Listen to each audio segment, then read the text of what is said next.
Thanks everybody for coming out. I'm in this building a lot because my kids are here, so usually I'm in the back of the room and they're doing something in the front. So there's a little change for me. They're usually singing and dancing though, which I will not be doing tonight. So my talk is titled Traders, Translators, and Tax Collectors, Jews in the Economic Life of the Ottoman Empire. And so I'm going to talk about that, and I'm going to talk about a few other T's, as well as something else alliterative here. Okay, now when we think about Jews in economic life, we know a lot about the Jews, how they existed in the economy and society of Eastern Europe, or even of Western Europe. We know about the history of Jews and shtetls. We know about the limits placed on Jews in their economic life by various laws found in Western Europe, how they were forced into things like money lending, small trade. We're very familiar with this. At least as North Americans, we have a handle on that. We have a handle on the institutional anti-Semitism of the states of Western and Eastern Europe. We don't know, however, very much about the Jews of the Ottoman Empire. Or, even larger, we don't really know much about the Ottoman Empire as a whole. And particularly how Jews existed there. And so tonight I want to speak a little bit, I want to give some insight to the life of Jews in a different social and economic context, in a different social and economic milieu. One that was not informed by anti-Semitic ideas and policies. One with a different range of opportunities for Jews. One in which Jews prospered in a variety of economic pursuits. And in doing so, tonight I want to talk a bit about the kinds of occupations that Jews undertook in the Ottoman state. And I also want to talk really focusing on three places. So I have a map here of the Ottoman Empire, which is nicely color-coded to show the spread of the Ottomans, which I'll talk about a bit. And I really want to talk about three cities: Istanbul, the capital, here; Salonika, here; Thessaloniki in Greece; and Izmir, which is not on this map, but is, trust me, right about here in this port, in that little bay there on the coast of what's now Turkey. And so those three cities will play an important role. Now, Ottoman history is a big span. And Jewish history is an even larger span. I want to limit that a bit. And what I really want to focus on is the early modern period. Now historians like to use, at least historians of the early modern period like to whip this phrase out. What does it mean? It's a little fuzzy, I will freely admit. For the most part, at least for our purposes here, we're going to talk about the 16th and 17th centuries. The 1500s and the 1600s, but a little bit more broadly. Because I want to include the key date of 1453, the Ottoman conquest of Constantinople, and the incorporation of what becomes Istanbul into the empire, and a transformation of that empire.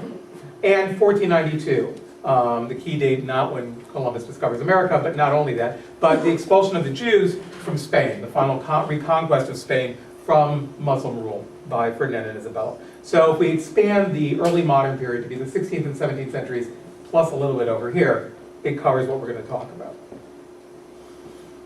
I also want to give a little context for what we're talking about. What is this Ottoman Empire thing? It's very colorful. It seems to be pretty big. And in fact, we can say it was both big and colorful. The Ottomans started out not as a vast empire, international empire, a world empire, but actually a small principality ruled over by a bunch of Turkic-speaking Muslim raiders who made their living raiding Byzantine territory. And they are one of a number of raiding groups that established small principalities in Anatolia. Here, so the Ottomans start out in this sort of yellow area initially, and they begin to spread outward, and there's a vast and enormous history in their takeover. But as you can see, the Ottomans spread from this region, taking then the gold area, then the red area, then the purple, and then importantly the blue areas here. So you can see that they go from being this small group of warriors who are hanging out together because their leader, or leaders, the Ottoman dynasty, the House of Osman, are successful at what they do. You want to go on raids with those guys because they're successful. They'll come back, they'll make booty, they'll bring stuff back. Those are the guys you want to be with. They go from being sort of a war band to a small principality to a much larger state as they gain more territory, as they expand their control, and as they transform from a warrior principality into an imperial state, an expanding imperial state by the year 1500. In 1453, the Ottomans achieved something that Muslims had wanted to do from the earliest days of the creation of Islam, and that is the conquest of Constantinople. Sultan Mehmed II, Mehmed the Conqueror, takes Constantinople, uniting sort of the Balkan portions of the empire and the Anatolian portions of the empire. By 1517, the Ottomans have taken Egypt and Syria from the Mamluks, who were centered in Egypt. So they take this territory here. That spread is also intentional, because what this then gives them is control of the entire eastern end of the Mediterranean. And the Ottomans are very much mercantilely minded. This ties in with what Jews end up doing in the empire. But the empire's policies were very much oriented towards achieving control over the trade routes in the Mediterranean. What the Ottomans do is they now control the sort of pivot point of east-west trade, the traditional trade from the Far East and from the Indian Ocean to the Mediterranean world, trade in spices, in silks. They now control all the key entrepôts. Istanbul, the areas in Syria and Egypt. And then they expand outward. The warrior band of the 1300s is no longer there. What the Ottomans become by about 1400 is an imperial state with an imperial ideology, drawing from a past, an Islamic past, an Islamic high cultural tradition of sultanic authority, vast bureaucracies, large tax collection, and sort of dominance with a wide view, with an imperial view. Within that, there are minorities living. So it is a Muslim state, or rather it's a state ruled by Muslims, and that's really actually quite key. The Ottoman Empire is not a Muslim state, it is a state ruled by Muslims. And within it there are significant Christian and Jewish minorities. Those minorities are protected. They have specific rights. They are dhimmis, is the phrase in Islam. That Jews and Christians are seen as possessors of a legitimate revelation from God, a legitimate monotheistic revelation, one that is superseded by Islam, but one that is not abrogated by Islam. So Jews and Christians in a Muslim-ruled state are allowed to practice their religion. There are limits on them, and this varies from time, over time and from place to place, but they have a specific place in society. What do they have to do? They have to pay a special tax, a poll tax, the jizya, which is a significant income for the state, which actually, the significance of the income of this extra tax for the state actually precludes efforts to convert Jews and Christians to Islam, because that cuts into the tax revenues. There are some limits in traditional Islamic states on what kind of clothing minorities can wear, what kind of buildings they can do, limits on buildings of churches or synagogues. When we look at Ottoman court records, it's pretty clear that those limits placed on Jews and Christians about what they could wear, what they could build, where they could live, were really very rarely lived up to. And we know this because we keep seeing the court, the state, issuing things saying, you got to cut that out. And shortly thereafter, again, somebody's saying, you really can't wear those things. Or you can't build that building. You can't expand that church. And so we keep seeing it in the records, in the court records, means that these are issues, that people aren't really living up to these things. Jews and Christians in Islamic states, or Muslim-ruled states, and certainly in the Ottoman Empire, were allowed to deal with family law, with personal law, by their own traditions. So for Jews, they worked under halacha, under rabbinic courts for family law issues, and for a certain amount of business law, intra-communal business law. And the same for Christians, lived under ecclesiastical law, usually under the Greek patriarch. Education was a communal issue. Marriage, divorce, those are communal issues. State law applied for larger issues. In business dealings between a non-Muslim and a Muslim, those would be adjudicated in the Muslim courts. And that will be significant as we talk about what Jews are doing, particularly in the 17th century, their work as brokers and traders. So there were separate courts for the minority groups. And so as the Ottoman state expands, they bring on the trappings of these sort of traditional structures of Islamic states, Muslim empires. Now, as the state expands, Jews come under Ottoman rule. Most significantly in Istanbul, in Constantinople. Now, there had been Byzantine communities of Jews in the Byzantine Empire in Constantinople. These groups still live there, and I'll talk about how Mehmet the Conqueror works to preserve those minority communities in the city. And so those groups become the Romaniote Jews. This is how they're referred to. There are some Ashkenazic Jews, transplants from the Germanies and from Europe. But it's with the conquest of Constantinople, that the state relationship with these Jewish communities changes. Mehmed the Conqueror fully understood what he was doing by taking Constantinople. He understood its role as a world city, as a center of trade. And it was important to him to make this, his new capital, thrive economically, so that his empire could thrive. And so when he conquers the city itself, he sends his own personal troops to guard key locations, the Byzantine palace and the key marketplaces. He tries to keep looting from going on because he wants to preserve the city. Now the city was in pretty bad shape when the Ottomans conquered it. It had been depopulated. It was really the last vestige of the Byzantine Empire. Many people sort of saw the writing on the wall. They'd been surrounded by the Ottomans for decades. And so Mehmed wanted the city to grow again quickly. So not only did he encourage the Jewish and Christian communities in Istanbul to remain in place and assure them of their security, of their property and their livelihood, but he worked very hard to bring more people in, and particularly bring in Jewish and Christian communities. Some of this was by forcibly moving some communities into the city, but others was just to sort of draw people in. And so we get a lot of records, particularly of German rabbis who have moved to Istanbul, writing back to their communities, talking about how great it is to be under Ottoman rule. The huge transformation in the Jewish community and the Ottoman Empire occurs, though, in 1492, or after 1492, with the expulsion of the Jews from Spain. Spanish Jews, Sephardic Jews, need a place to go. And the Ottoman state, in the form of the Sultan Bayezid II, sees this as an opportunity to bring them in. Bayezid issues proclamations and makes it easy for these newly displaced peoples to emigrate to the Ottoman Empire, to Ottoman territories, not just to Istanbul, but to other areas as well. And so Jews move. Large numbers of Jews come. Now, some come directly from Spain. Many come through a more circuitous route, stopping first from Portugal, where life for Jews was slightly better than it had been in Spain after the Reconquest, leaving Portugal, going to the Netherlands, the Spanish Netherlands, where they would be able to live more openly as Jews, but usually being referred to as Portuguese. Some went to North Africa, a hop, skip, and a jump across the straits to a context that they knew, a Muslim-ruled context that they had left in Spain with the reconquest by the Christians.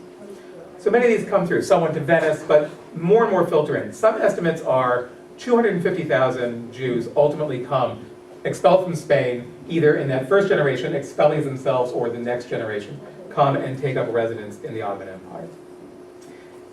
With the conquest of the Levant and Egypt in 1516, 1517, the Ottoman state incorporated the Jewish communities in the traditional land of Israel, in Jerusalem, and importantly in Cairo, where there were thriving communities in Egypt.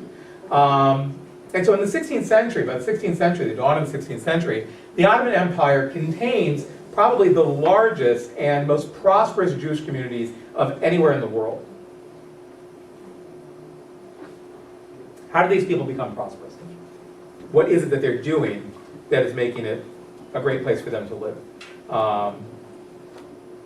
As I said, I'll talk about the occupations, and I highlighted 3, traders, translators, and tax collectors. But in fact, when we look at it, occupations that were open and available to Jews in the Ottoman state were much broader than they had been in Western Europe. There were no restrictions on professions. In Western Europe and in Eastern Europe, Jews were restricted. They could only fill certain economic niches. They were banned from doing other things. In the Ottoman state, you don't have restrictions on any sort of occupation, with one sole exception. The class distinctions, the separations in Ottoman society, are not based on religion. They are based on the military elite and everybody else. So the state elite, both the military, the Sultan's family, the military apparatus, and the civil bureaucracy, those people were considered the military classes. They were tax exempt. They're the elites. There are things that they can do that other people can't do. Others can't carry arms, can't participate in the military. The rest of the people are taxpayers. The Ottomans referred to them as the re'ayah, the flock. And like a flock of sheep, they're there to both be sheared for taxation, but tended to. And this is another aspect of sort of high Islamic tradition, this idea that the ruler needs to tend to the population, ensure their ability to produce in order to maximize taxation. So unlike Western Europe, there's no restrictions on professions. There aren't also, certainly not institutionalized, feelings of anti-Semitism or actions of anti-Semitism. Where you do see anti-Semitic accusations, things like accusations of blood libel coming up, it is not coming from the state, it's not even coming from Muslims, it's coming from Christian minority communities. I find it very interesting that in Jewish materials from this era, they refer to the Armenians as the Amalekites. So that sort of lays out the poor relationship between Jews and Armenians in this era. But that's where you get sort of these traditional blood libel accusations. Jews in the Ottoman Empire lived, worked, played, existed side by side with Muslims and Christians, as they had elsewhere in the Muslim world, as they had in Spain during the high point of Islamic rule in Spain. And guilds are a good example. Many guilds ended up being mixed. So there would be a crafts guild or an artisan guild. Some members would be Jewish, some would be Christian, some would be Muslim. Some guilds were mixed, some did specify religions. And often what you get are sub-guilds within guilds. I'll talk in a bit about food production, but kosher butchers had a guild that was part of the larger butcher guild. So it was a subgroup within this larger guild structure. But the economy was very much oriented along craft guild lines, and the Jews were fully part of that, as were Christian minorities. When we talk about occupations for Jews, I highlighted a few to talk about this evening because the fact is there are way too many to really understand. If we look at the censuses produced in the late 16th century, it lists 740 tax-paying Jews in Istanbul, that would be heads of households, in 119 different occupations. So this gives you a sense of the scale at which Jews participated in the broad range of the economy.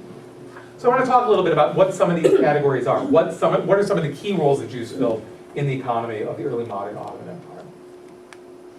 There's a group that have been called court Jews. Now, court Jews is a term that's used in Western Europe in a slightly later period, but many of these people fill a similar role. These are wealthy, highly skilled Jews who have connections to and provide services for the imperial court. Physicians were a key example of this. And so in the Ottoman Empire, we have Jewish physicians. Many who had been trained in Spain, or trained in Spain and then Venice, or just trained in Venice. Many of these migrants from, these refugees from Granada and elsewhere in Spain. Many of these Western trained or Spanish and Venetian trained physicians actually were quite happy to come to the Ottoman Empire, not only in the fact that they were welcome there, but also they could expand some of their research activities. There were certain kinds of physiological research, working with cadavers and things, that was frowned upon, certainly in Spain, less so in Padua and Venice, but there were no restrictions in the Ottoman state on these things. The kind of things that the Christian church had against certain kinds of scientific investigation weren't present in the Ottoman Empire. So we do see some medical advances or medical research going on. Some of these families that came, some physicians or other sort of service providers, became powerful in the state, became very wealthy, became influential with the rulers, with the Sultan's family, and became leaders of the Jewish communities. The other group that we can kind of put in this category of court Jews were suppliers of goods to the imperial household. People who sold things to the harem, the private family space and the women of the imperial household, to the Grand Vizier and other viziers, to other elite households in the state. Sales of jewels, textiles, spices, luxury goods. Women were very important in this trade because women, Jewish women, women from outside the structure had access to the harem. Men couldn't enter the harem. It was an idea of preserving the bloodlines of the imperial family. But women could come and go freely. And so women who were coming to sell goods, to sell jewels, to come in and do cosmetics and makeovers, really, for the women of the harem, become important agents for those women in the harem in operating with the outside world. Agents who will carry out trade for them, agents who will do other financial dealings, agents who will carry out sort of diplomatic and political things. Because in this era, in the 16th and 17th century, the Ottoman state really is dominated by the women of the harem. The sultans are raised, whereas before, princes of the Ottoman house were sent out for on-the-job training as provincial governors. By the 16th century, they are kept in the harem and raised solely in the household. So often, these men don't really go out into the public until they are being enthroned, girded with the sword of Osman, and made the ruler of this vast empire. This is not really a great way to train people to run a state, right? On-the-job training as a provincial governor, that's great. They adjudicate justice, they carry out military campaigns, sitting around the harem. These guys don't know anything. And so you get these very weak sultans who are dominated by their mothers because the mothers control the harem. It is the mother of the sultan who controls the inner household. And when we talk about the harem, we have this great sort of, sensuous idea of the harem. The harem is the private household. Now, the mother of the sultan may be picking out who the son sleeps with, but there's a lot more to it than that. It's the private household where the family is. And the focus there is on producing heirs. So these women, these Jewish women who come to sell goods to the harem women, are able to be agents to the outside world. A notable one of these is a woman, Esther Handala, who starts out really as sort of a purveyor of jewels and cosmetics, and ends up being a power broker in the state as a go-between between the women of the harem and the outside world, the viziers, the bureaucrats in the state. So this is another sort of element of what we can call court Jews, people working at the highest level. And again, this is going on in Istanbul. I said I want to focus on specific cities, Istanbul, Izmir, and Salonika. This is what's going on at the Imperial Center. Other wealthy Jews participated as tax collectors, or really tax farmers. Now, what does that mean? The state had a lot of tax revenues, right? Agricultural revenue, production, customs revenues, various sorts of other taxes and tariffs that could be collected. What the Ottomans do, and what many states do, but the Ottomans are very big on this, is they sell the licenses to collect those taxes to people who can front the money. Now this is actually very good for the states, because states are always short on cash, right? Things are expensive, they always need money. And so if you can get a wealthy merchant or someone with capital who's willing to say, look, in exchange for collecting the customs revenues at this port for 3 years, I'll give you up front what you estimate those taxes to be. It's great for the state. The state gets the money right away when they need it. It's good for this tax collector because he can collect more than what's supposed to be there and make a profit on it. It's bad long-term, really, for revenues because you get rapacious tax farmers, and it's bad for people who have to pay the taxes, particularly peasants are abusing the system. But tax farming was a key element of how the Ottomans financed their operation, how the Ottomans worked their financial system. Jewish bankers and others had the capital to invest, and so we see a lot of Jewish bankers, many of them these Sephardic families who were involved in banking in Western Europe, bring those banking operations with them when they come to the Ottoman Empire. Get involved in the collection of taxes, particularly customs taxes and taxes on specific kinds of products. The Mendes family stands out as the most remarkable example of these people, but there are many like them. The Mendes family was led by Dona Gracia Mendes and her nephew Don Joseph Nasi. These are Marranos. They were Spanish Jews who converted nominally to Christianity, who made their way first to Portugal, where they became bankers, and then to the Netherlands, where they continued their banking operations. And they were bankers to the stars, really. They were the ones loaning money to Charles V, the Holy Roman Emperor, having direct relationships with rulers, kings. This is the level of banking that we're dealing with. They come, ultimately, Dona Gracia comes to the Ottoman Empire, and her nephew, and now son-in-law, Don Joseph, joins her, where they come out of the closet. They come out openly as Jews, something that they've been living secretly in Portugal, a little more openly in the Netherlands, but they're able to come out totally openly.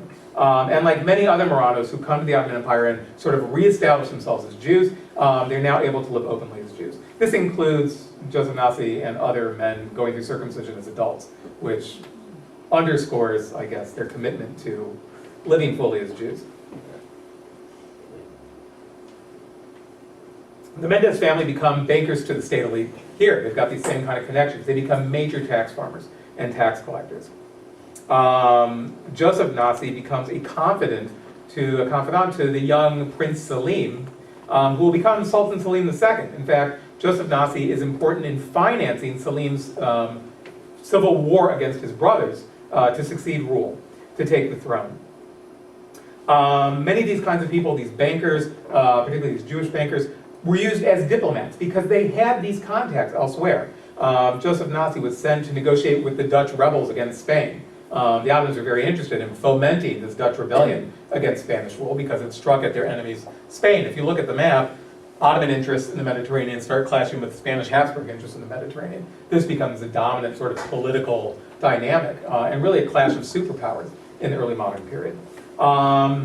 Joseph Nazi is also a key figure in negotiating a peace with Poland, which again is a major player in the international politics in this era. In fact, Joseph Nazi is influential in convincing the Sultan to invade and try to capture Crete, take it from the Venetians, mostly because Crete was the center of wine production, and Joseph Nazi had the rights. He had purchased the rights to collect import taxes on wine, production of wine, and so this drove the conquest of Crete. These people, these court Jews, not only did well for themselves, did well in advising the state, but did well for the Jewish community as a whole. They were leaders in the Jewish community. They were patrons of yeshivas and scholars. Joseph Nazi finances a sort of proto-Zionist resettlement effort in Tiberias in Palestine. He rebuilds the city walls. He finances people who will move there. That project is carried on by succeeding generations of the Mendes family and other sort of philanthropically oriented Ottoman Jews at the center. So these are sort of at the center of government, these court Jews, the highest level, these wealthy bankers who wield power and financial and political power. Jews were also involved in trade, both international trade and domestic trade, outside the empire and within the empire itself. Why did Jews come to be involved, particularly in international trade? Some Muslim merchants, avoided dealing with Europe. They didn't feel that they wanted to deal with the Europeans. It was beneath them. They didn't want to have to deal with these Christians. And so there was an opportunity there.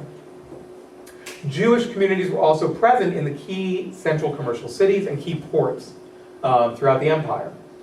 Jews had linguistic abilities, a linguistic background, particularly these Maronite Jews who have come from Spain. They spoke Spanish, they spoke some Dutch, they spoke Arabic, they spoke Turkish. They were able to communicate, and so they had these skills. Finally, the Sephardic diaspora, the diaspora from Spain throughout the Mediterranean, throughout Western Europe, led Jews in the Ottoman Empire to either be able to find family members or at least co-religionists in other major trade points. And so we get these trading families, these trading operations. And this is not unusual. We get a massive trade diaspora on the part of Jews centered in the Ottoman Empire operating elsewhere. We see a similar trade diaspora among the Armenians and to a certain extent Greeks in the same era. So these minority groups who are spread throughout the region, spread throughout the Mediterranean, are able to operate as international traders. Jews were also vitally important in the domestic trade of the Ottoman state, particularly in city-country trade, trading city-made finished goods for raw materials from the countryside. This ran the gamut from large-scale buyers who would go out and buy large quantities of agricultural production to sort of itinerant peddlers going around selling finished goods in exchange for local products in the countryside. Jews became sort of dominant in the seasonal trade fairs that went on, the annual or semi-annual fairs that were held. And in fact, it's speculated that Jews sort of forcibly emerged as being dominant in order to make sure that these trade fairs were scheduled in a way that did not interfere with the Sabbath or with major Jewish holidays. And so we see, particularly in the Balkans, trade fairs established, monthly trade fairs, semi-annual, annual fairs of various kinds, with many Jewish merchants being involved there. But we see trade and urban commerce going on as well. Jews were operating in retail, in wholesale, as peddlers, the full range of sort of sales and services in the cities. Women, again, were involved here as independent merchants working with their husbands. So we see women emerging as key players, economic players, among Jewish communities.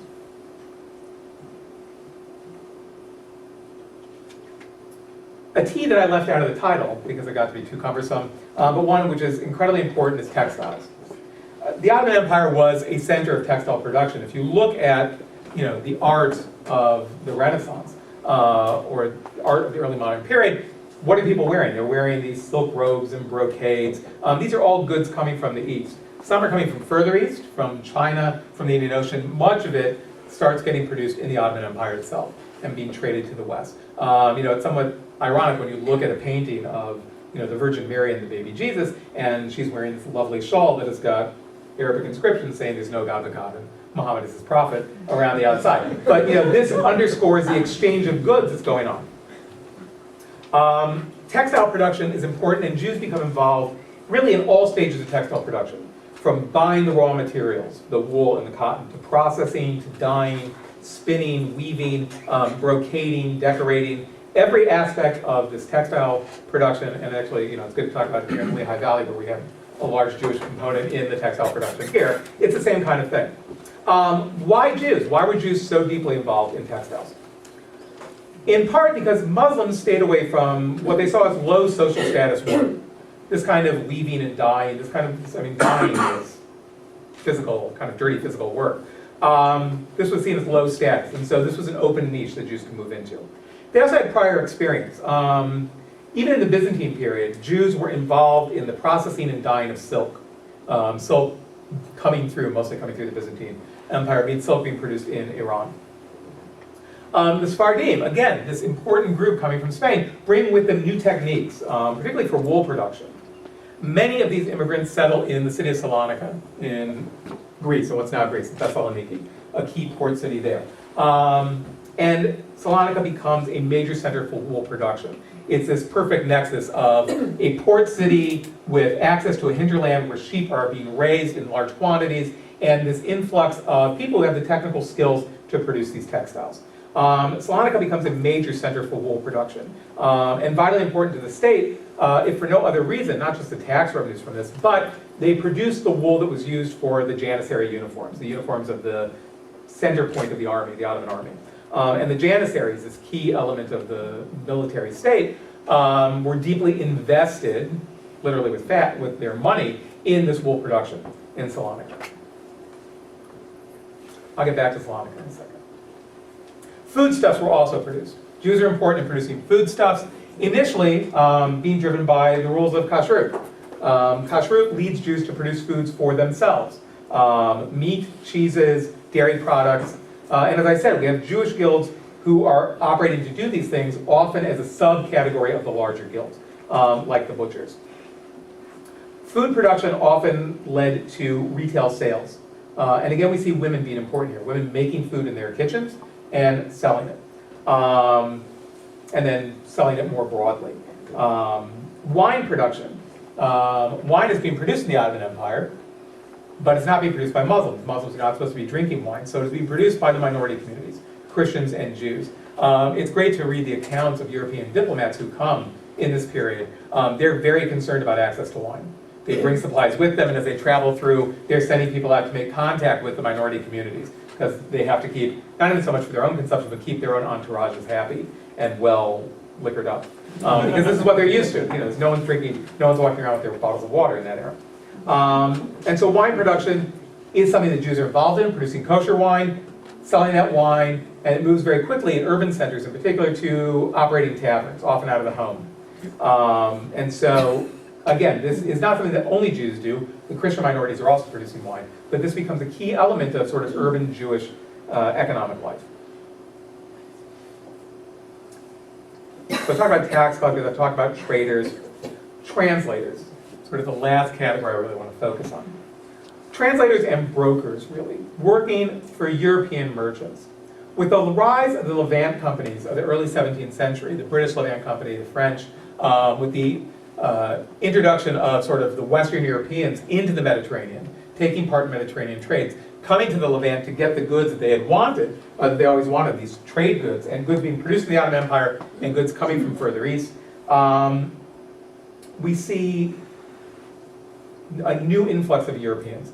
And these new traders, particularly the Dutch and the French not so much, the Dutch and the British, are newcomers. The French have been there for a while, the Venetians are still sort of operating.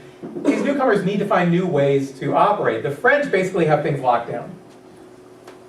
So to do business, the French have the connections with the government, they have connections with where the people in the trade centers. So what the Dutch and British merchants do is they start going further out. Instead of buying things at center points of trade, they try to go to the producers. And what happens is a great deal of interest is placed on this region of Anatolia, which is this amazingly productive region. Foodstuffs, grain, sheep, And then as we see demand from these outside traders, it switches over to export goods, tobacco, cotton. The city of Izmir, Smyrna, booms in the 17th century as these Europeans come there to then move from Izmir into the interior to buy goods. These European merchants who were newly arrived, who were traveling in areas that merchants had not really been in before, needed somebody who could help them. They needed people on the ground who could help them. They needed locals. They didn't know the languages. They didn't know the local commercial customs. They didn't know where the markets were. They didn't know where the production was. They needed people to do this work.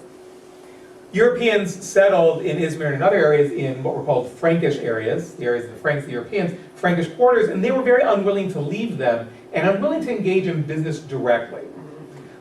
Their concern was not so much for personal safety, but as I said earlier, Christian communities, Jewish communities were overseen by their own courts. Intercommunal issues with Muslims were seen in Muslim courts.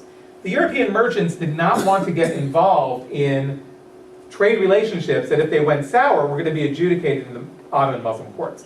They had no understanding of those. They knew it was not going to go for them, go their way. And so they wanted somebody who would be able to be an intermediary for them, a local intermediary. It worked out actually that the Muslims also didn't want to deal directly with the Europeans. They had no interest in dealing with them. So the Jews worked as middlemen. The Jews had these skills. They had the language skills. They knew the markets. They knew the local areas. They knew European languages, so they could translate. And so Jews become important as translators and as brokers, particularly in Izmir, which becomes the primary center of European trade in the 17th century and continuing on into the 18th and 19th century. And so Jews filled this niche as translators and brokers, working for European merchant houses. The other sort of translating aspect is, again, reflects back to this court Jews idea. At the highest levels, the Imperial dragoman, which is the title they were given, comes from the Turkish word tercüman, translator. The dragomans were translators used by European merchants, but also used by European diplomats in the capital. So again, there was this need for skilled translators who understood European languages, spoke Ottoman Turkish, and understood, more importantly, the political and social context of both. And so Jews filled this role very nicely, at least in the 16th and 17th century. Because we do see change over time. The situation of Jews changes slightly over time. And to talk about this sort of change and this transformation, I want to focus on these other two cities, Salonika and Izmir, because they're reflective of certain changes. Changes in the larger Ottoman economy lead to changes for the Jewish community. And we can see this played out in Salonika and Izmir and their connection. Salonika was vital to Jewish economic life in the empire in the 16th century.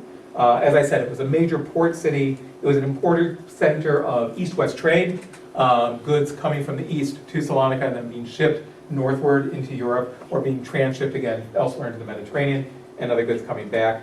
Salonika grew tremendously through immigration, particularly this immigration of the Sephardic and Marano population. So much so, and these Sephardim, these Maranos, became important in domestic and international trade, as we've seen. Salonika grows so much that by the end of the 16th century, the city is more than half Jewish.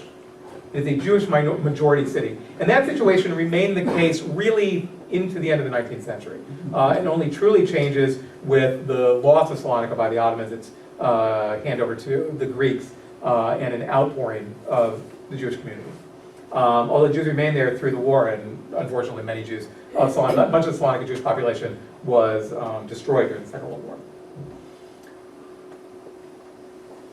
As a Jewish city, as a Jewish majority city, it became incredibly important as a center, not just for Jewish economic life, which is my focus, but also as a center of the production of Jewish religious thought. It's a center of Kabbalistic thought. It's a center of halacha and legal studies, Jewish learning. Well influential, well beyond the Ottoman Empire. So people trained in Salonika or who come to Salonika to learn are traveling to Jewish communities throughout Europe and throughout the rest of the Mediterranean. Salonika also is the center of publishing, of printing. The first printing press in the Ottoman Empire is a Hebrew press, producing Jewish books in Salonika. And Jewish printing expands elsewhere in the empire, long before any printing is conducted in Ottoman Turkish or in Arabic. The Jews were vitally involved in the textile production, the industrial production of silk and wool in Salonika. And so in the 16th century, Jews thrive. Salonika booms. But with the 17th century, we see changes. There's growing competition from elsewhere in the world and from elsewhere in the empire. And so their market share begins to shrink. The textile industry shrinks, and this leaves many Jews without jobs. At the same time that Salonika's economy is faltering and Jews are left without jobs, Izmir is booming. And so we see a movement of Jews from Salonika to Izmir and the tremendous growth of Izmir's Jewish community. This is a period in which Izmir grows tremendously in all communities. It quadruples in size, I think, in a very short time. An influx not just of European merchants, but Jews and Christians and Muslims as well. Izmir becomes the key commercial center, as I said, in the 17th century, with this influx of European merchants. The Jewish community there was small at first, but grew with this influx of migrants from areas like Salonika, where the economy is faltering. And Jews, as I've said, work as translators and brokers. It was a key place and time for these roles. As the 18th century began, though, things began to change. The larger changes in the Ottoman economy forced changes for the Jews. Christians begin to supplant them. Christian minority communities begin to supplant the Jews as translators and brokers for the European powers, for European merchants. They have connections to the Europeans. They're co-religionists, or more or less co-religionists, if they're, the Greek Orthodox Christians and Catholic Europeans or Protestant Europeans, maybe not seen eye to eye on theological issues, but it's closer than certainly the Jews. And the Europeans bring with them their negative views of the Jews. And so Christians emerge as key translators and brokers. This particularly is the case as we get into the 18th century and the capitulation agreements that the Ottomans have signed with Europeans begin to transform. The capitulations start out being the Ottomans granting rights to Europeans to enter the Ottoman Empire and conduct trade. And in these agreements, the Ottomans are the key. They're the dominant power. The European states are asking for this permission. The first diplomatic exchange between England and the Ottoman Empire is a letter from Queen Elizabeth I, really sort of begging permission of the Ottomans to allow British merchants to access the Ottoman markets, which they had been banned from before. Before that, the British really had only entered Mediterranean trade as pirates. They tried to transform into merchants. So these capitulatory agreements, which date from the 15th century, usually have the Ottomans strong and the Europeans weaker. As the 18th century comes along, and the economic balance shifts, the Europeans are able to extract more and more sort of concessions from the Ottomans. And some of those become very big. Tax exemptions, extraterritoriality, so that they're not bound by Ottoman law. With the rise of the change in the capitulations and the dominance of Europeans in these, Europeans also start granting European citizenship of their states, to their clients, their Christian clients, or minority Christian clients in the Ottoman state.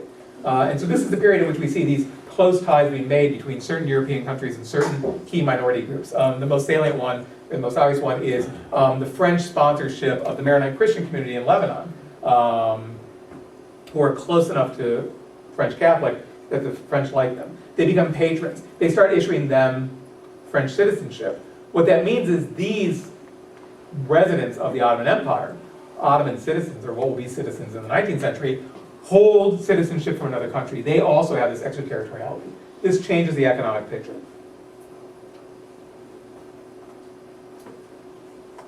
Another big change is that Muslims begin to move into tax farming. Whereas in the 16th century and the early part of the 17th century, it's these minority communities who have the capital to front the money to buy the franchise to collect taxes. We see a larger influx of Muslim merchants and other members of the Muslim elite, the state elite, having the money to buy these tax farms. And so they begin to force Jews out. Despite this transformation, the change, the roles as tax collectors and translators being changed, going to other communities, despite all this, the Jewish communities of the Ottoman Empire still were large and thriving with this complex economy. In closing, I just want to posit the idea that some historians have presented that the situation of the Jews in the Ottoman Empire, their penetration of this wide variety of economic niches, their rise to certain kinds of power and prominence in certain industries, really is a key result of timing. that the Jewish community grew from immigration, particularly this key immigration of the Maronite population, the Sephardic population, into the state. It grew exactly at the same time that the Ottoman state was growing, right? In 1492, when the Jews are expelled from Spain, the Ottomans had only recently conquered Constantinople. They had not yet incorporated the rest of the Levant and North Africa into their rule. The state is transforming. The state is coming into its own, is becoming a larger world empire, and is changing. So it's this great conjunction of a group of people coming in who are looking for economic niches, and new niches opening up in the state, both economically and with some political connection, as the state itself transforms. From this period, from the conquest of Constantinople in 1453 to full dominance in the Mediterranean by, say, 1520, we see new state institutions and new economic needs developing on the Ottoman side, and this new group entering, the Jews. The Muslim and Christian role in the Ottoman state had already been established.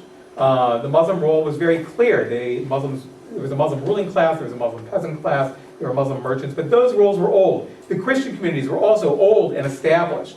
It's this transformative entry of the Maronite population, the Sephardic population, adding into the traditional Jewish populations of the region that changes things. And so we get, in some ways, the Jewish community and the Ottoman state develop together, develop at the same time, and become intertwined in the early modern period, to the benefit of both. Thanks.